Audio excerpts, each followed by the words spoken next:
you looking at?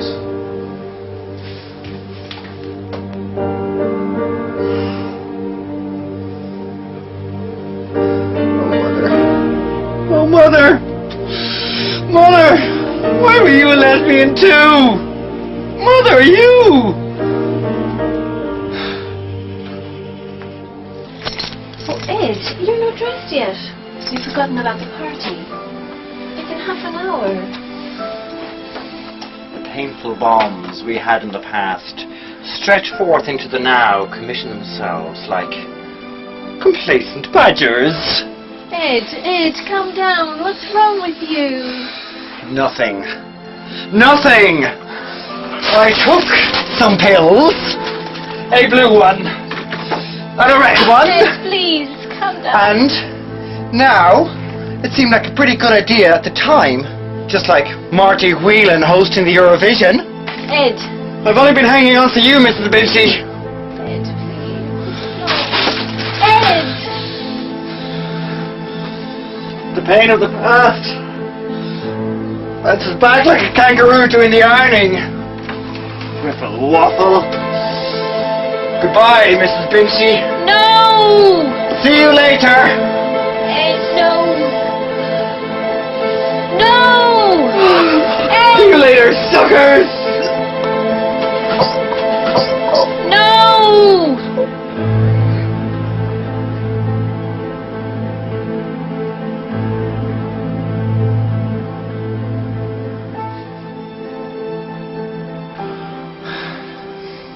Wow, this is just so wonderful and special. Honey, you are so special and wonderful. Wonderful. Special. Wonderful. Special.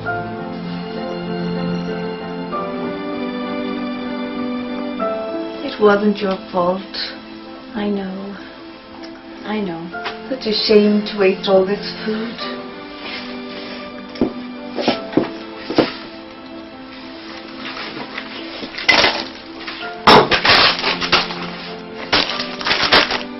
Will you be okay?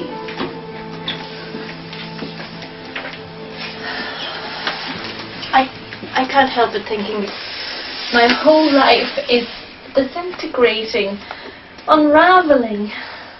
I can't help but think of those memories that define us, the moments, the seconds, the minutes,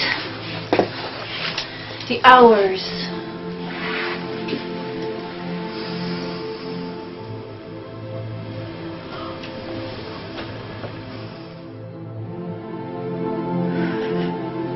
Come to bed, Mrs. Moore.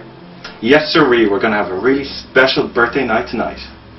I remember back in high school seeing you all those years ago when you were so shy and quiet, and I knew there's something special about her. The way she used to always hang out in the girls' locker rooms, wearing those dungarees and listening to Katie Lang. And I thought, yes, sirree, I said I'm going to marry that woman. And then when we went on our first date to that stand-up comic Ellen DeGeneres, and then I met you by chance at that gay pride parade, I thought, I am going to marry this woman.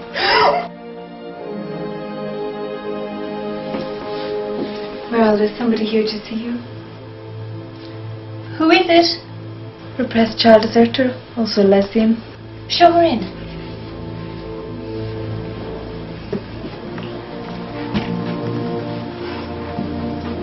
We've never met. You're Ed's mother. You look lovely, dear. So tender and loving. Not sure about the rubber gloves, though. I'm sorry about your son. Don't be. It's not your fault. I am the one who must bear responsibility. I wasn't ready for my life. The sands of time hold little secrets from the desires of the heart. What do you mean? I mean that when I had Ed, I was a lesbian and couldn't bear to live the life of normal, unlesbian living. So I had to run away from my husband and son. I had to run all the way to Vancouver, where I joined a lesbian rock chick indie band.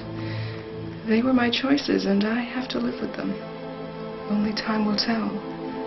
Does that make me a bad mother? Yes, it does. I was being rhetorical. The choices we make bind us together and lock us into our particular destiny, like a pair of thick woolen tights, which you mistakenly wear as a headscarf.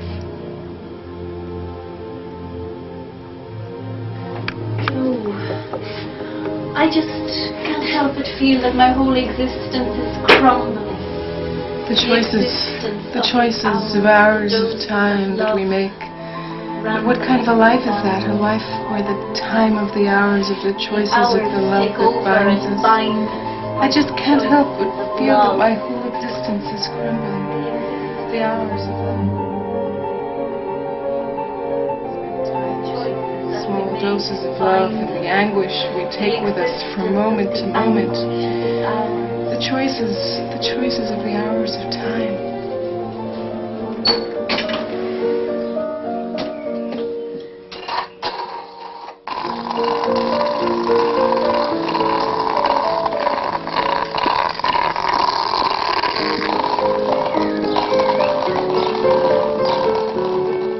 Mrs. Binchy, where are you?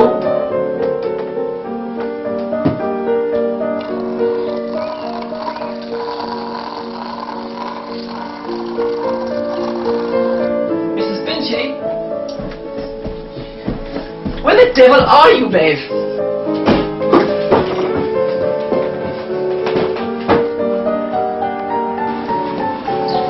Mrs. Binchy?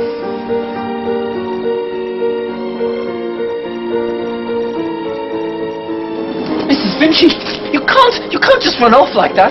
Where did you think you were going anyway? I'm going to Dublin. I'm going to visit Benny Biddy.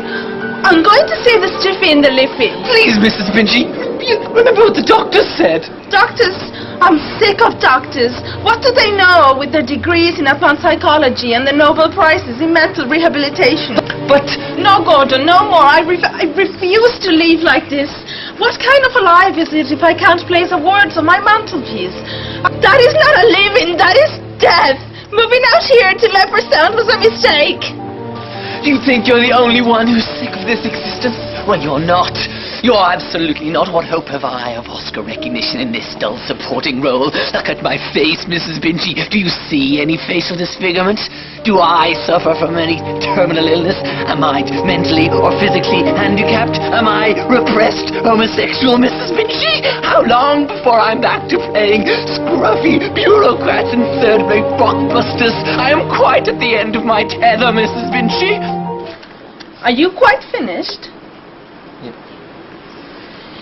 If I have to choose between Leopardstown and death, I choose death! Fine by me. Meryl, are you there?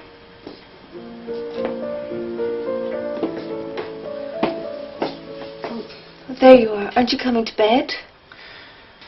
I will. Just half an hour more of anguish, I promise. Okay, but hurry up. I will. I just feel like... Like your whole life is unraveling? I wasn't necessarily going to say that. So much pain and love and angst and death. It's all too much. You know, Meryl, sometimes for a bunch of lesbians to be happy, it's necessary for a gay man to kill himself. You know, I never thought about it that way. Come to bed soon. I will.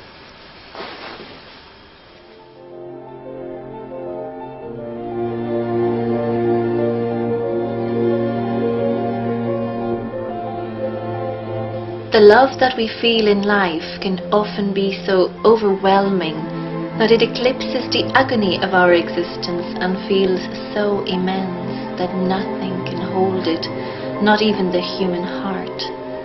But the aching pleasures we discover can come wrapped in a solitary package. A package of melancholy and joy, a package of pleasure and sadness, a package of lesbians. I love myself. I am a good lesbian. A lesbian lesson.